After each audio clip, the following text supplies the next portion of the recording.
At ngayon naman, ang grupo nating maririnig ay ang ating majority floor leader sa konseho. Sa konseho. Konsehal Rota de los Santos. Magandang hapon po sa mga tiga-barangay kung baka naman tinitignan nyo doon. Parang kamukha ko yung dumating na. Medyo maputi lang. Kaya magandang hapon po sa inyo lahat. Kamusta po sa barangay Bambang? Alam ko medyo mainit ang panahon. Sino ba ang nauuhaw dito? Bibigyan mo siya ito. Ngayon kayo nakita siya. Pero hindi pa rin naman yan. Kung dalawa yung naman yan, huwag kayong mag-alala. May anti-ranch. Alam niyo po, sigurado ako na mananalo ang meeting ng Pasig dito sa Bambang. Alam niyo kung bakit? Dahil alam ng mga taga-Bambang na nandito sa Pasig ang pinakamagaling at pinakatapat na mayor sa buong Pilipinas. Sino yan? Si Mayor Vico Soto. At sigurado ko alam din ng mga taga-Bambang na nakaka-proud na nandito po sa Pasig ang isa sa pinakamagaling na congressman sa buong Pilipinas, Congressman Romano Molo. At siyempre, alam ng mga taga-Bulma na nandito rin po sa Pasig ang magaling na vice mayor, kaya yung lahat ang babanggitin namin at nabanggit ng mga ordinasya na ipasa dahil may magaling tayong vice mayor. Vice Mayor Dodot Monsky. Alam niyo po, maraming salamat. Dahil ilang beses ako natalo sa Bambang. Nung tamakbo akong kagawad. Pero yung pala may ibang plano ang Panginoon. 2022, finally, nakachamba na si Monta. Pero gusto kong balikan mabilis ako. 25 years ago. Alam ko kung alam ni Mayor itong kwento. Pero hindi ko alam ni Mayor itong kwento ito. 25 years ago, tumakbo si Conchel Volta bilang kagawad. At alam niyo ba, naalala niyo kung nilatabaw na ito? Freedom of information sa barangay. Walang naniwala kay Volta. Sabi nila, ano ba yung sinasabi ni Volta? Freedom of information. Kasi sanay tayo, ang pinapangako ng mga tao, magpapatayo ng ganito, magpapaliga pa dyan sa barangay. Pero alam niyo po, ilang years after that, may nangalong konsehal Vico at ipinasa niya ang ordinansa ng Freedom of Information, kaya nakilala ang Pasig sa buong Pilipinas. Palapakan natin ating mayor. Pero pag binabalikan ko, sayang, sana pala, una pala ang Bambang, una pagka mga tayo po ay napagbigay. Pero alam niyo po, babalikan ko, no? Fast forward po. 2022, masaya ko pong ibabalita sa inyo yung ilang mga ordinansang naipasa ng isang tubong Bambang, pinanganak sa Bambang.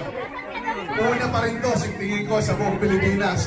Libre na po sa Pasig ang prangkisa ng tricycle, ang lahat ng tricycle sa buong Pasig, wala nang babayaran. At alam niyo po, magiging proud din sana tayo mga taga-Bambang. Yung dati po, sinasabi niya na pinagbawal naman lang po yung pogo, pero yung nagtitinda po ng pogo, hindi po pinagbawal ha. Pagkos, ginawa natin silang legal. Kaya nakikita niyo mga may cart na mayroong tatak ng Pasig City, ordinansa rin po yan ni Konsehal Volta. At ngayon, pati yung medical certificate po ng mga ambulance vendors, libre na rin mga mami. Alam niyo po yung mga sari-sari store na maliliit, yung 250,000 lang po ang kita annually. Sa YouTube po, Roman Victor Santos. YouTube lang po ako. Bakit, Mami Tess? Mahal.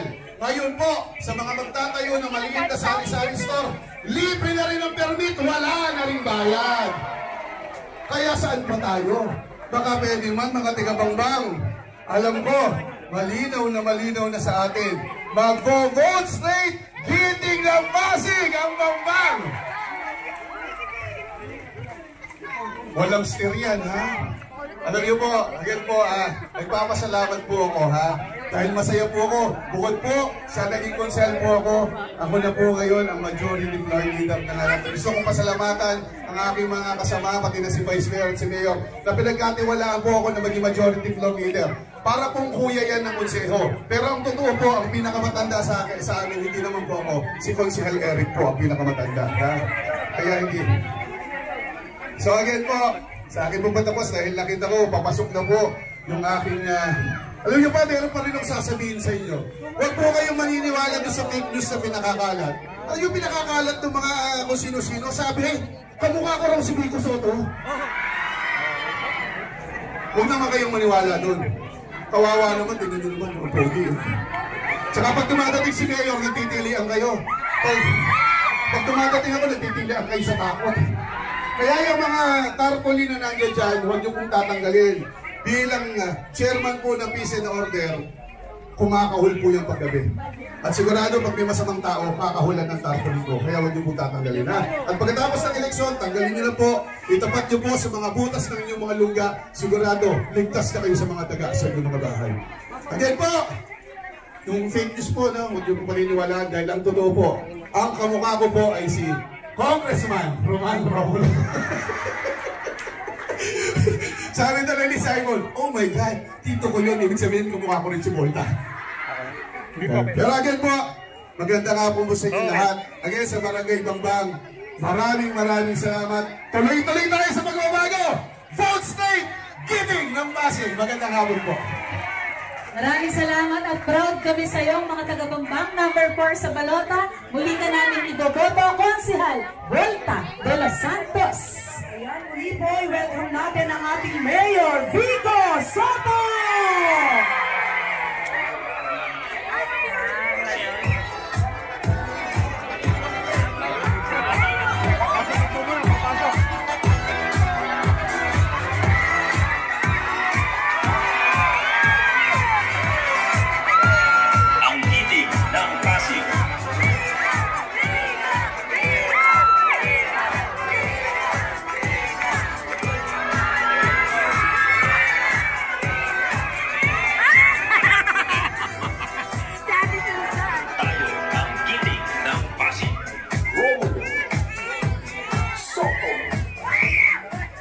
Ayan, maraming salamat po. Inaanyayahan po ang lahat na maupo.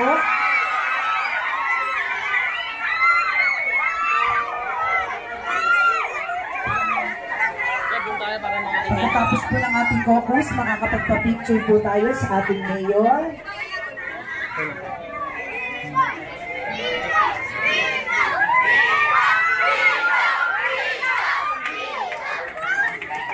Ayan, muli po, ang susunod na magsasalita, ang kakampi ng Pag-asa, Giting ng Pasig, palakpakan po natin, Vice Mayor Dodo Jaworski! Okay, magandang hapon, Bambang! Salamat po, salamat! Salamat sa napakainit yung pagtanggap sa amin sa buong Giting ng Pasig. Patingin ko rin ng belated happy birthday ang ating kapitan, Kat Rodel, happy birthday sa ating mga kagawad. Salamat po sa inyong suporta. Pero higit sa lahat sa mga taga-Bambang, papasalamat kami sa inyong talaga namang napakainit na pagbibigay ng papapakita ng suporta. Dahil sa aming pag-ikot sa house namin, palapit pa lang kami. Ang sinisigaw na ng tao, huwag kayo mag-alala, straight Giting kami ng Pasig people! Talaga naman nakakataba po ng puso. Pero alam nyo, yung pinaglalaban po namin, no? Pinaglalaban po ng ating team, Giting, ay ang isang mabuting paggobyerno, yung tinatawag na natin na good governance. Alam niyo naman, tumindig ang ating mayor sa good governance simula po noong 2019, kasama po si Congressman Romulo, at malayo na narating natin bilang isang lungsod. Sa katotohanan, noong 2019, para maintindihan po natin, alam niyo, ang budget ng Pasig noong 2019, nasa 10 billion pesos. 2019, dahil si Mayor Vico binigyan niya pagkakataon mga umupo, tinamaan pa tayo ng pandemya ng 2 taon. Nagsara po ang komersyo, wala ko tayong negosyo, wala akong trabaho, 2.5 years. Yung kapitbahay natin mga lungsod, nagbaba ng koleksyon dito sa Pasig, tumaas. By 2022, mula 10 billion, naging 13.5 billion ang income ng Pasig.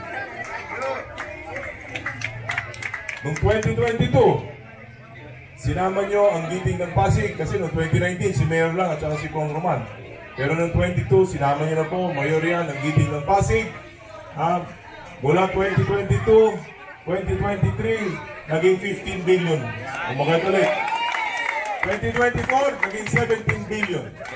Itong 2025, 22.4 billion na po ang income natin.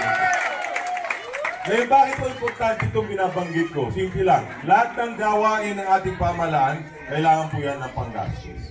Kinukuha po natin yan sa buwis na binabayad ng ating mga kababayan. Katulad po ninyo. Ngayon, itong pera po ng taong bayan, pag naipon po yan, habang dumadami rin ang programa at proyekto na ibababa sa tao. Yung nakwento po kanina, ni Pao, ikaw si Eric at iba pa natin mga konsihal. Pati po yung mga pabahay na sinabi ni Kiko kanina, lahat po, billion po ang kailangan dyan. Pero paano po natin na-afford ngayon? Ulitin ko, good governance, mabuting pag-gobyerno mula 10 bilyon sa loob po ng 5 taon, mahigit doble ang kinita ng taong bayan. Bakit? Bakit? Alam niyo bakit? Kasi ngayon, ang tao mismo willing na magbayad ng tama. Noon kasi magbabayad ka ng 100, tuturuan ka pa.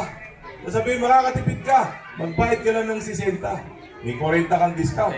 Pero yung 30 yung may resibo, yung 30 hati-hati na kami. Yan po yung kalakaran at tinigil at tinutukan ngayon dito. Kaya dapat malaman po natin na yung pera ng taong bayan ngayon, ang nakikinabang, hindi na po politiko.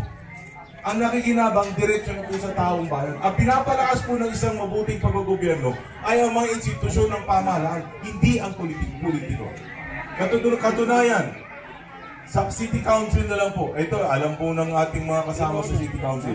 Nung araw, ang konsihal, pagka naluklok, kaya ginagawa, hindi siya marunong sumulat ng batas, hindi siya marunong magdepensa ng batas, sinususpend nila yung rules, ang pinapasalita, department head. Ngayon, lahat po ng konsihal natin, nagtatrabaho, kanya-kanya komite, kanya-kanya silang nagdedepensa ng mga batas na tinutulak ng ating lungsod.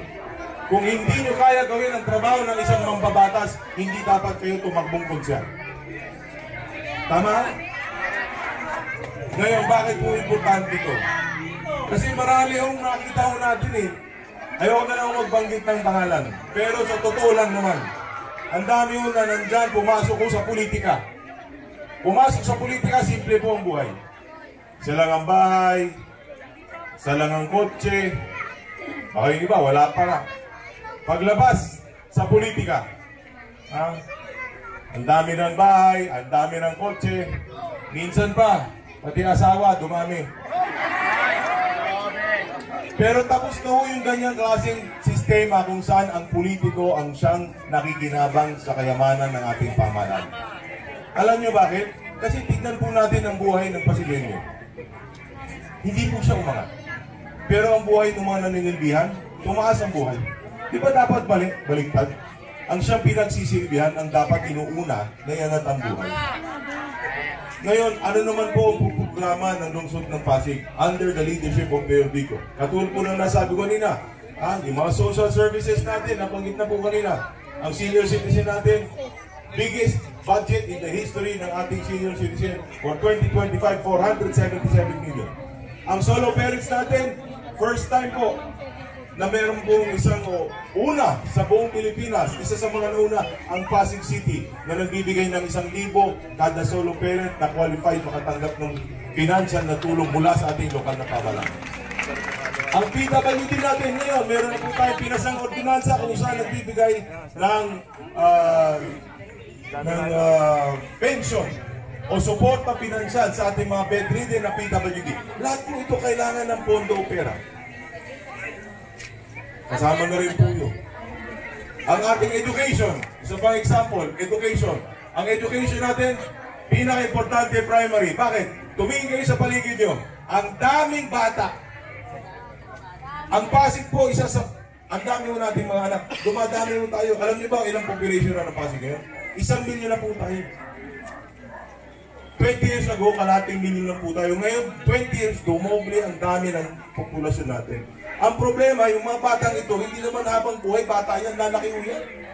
At anong magiging pagkakataon nila kung hindi ho natin babaguhin ang sistema? Sa amin na ho kayo maniwala. Kasi itong panahon ng eleksyon, marami yung mga nangako sa inyo. Kung ano-ano ipapangako, lahat halos, libre ko, bibigay niya sa inyo lahat, pati bahay, palupa, libre. Ito ang tanong ko sa inyo, sa kinakita ng libreng bahay sa buong Pilipinas? Wala kang libreng bahay. Pati yung mga dati natin tira sa floodway, nalilipat sa Tanay. Lahat po yung naguhulog.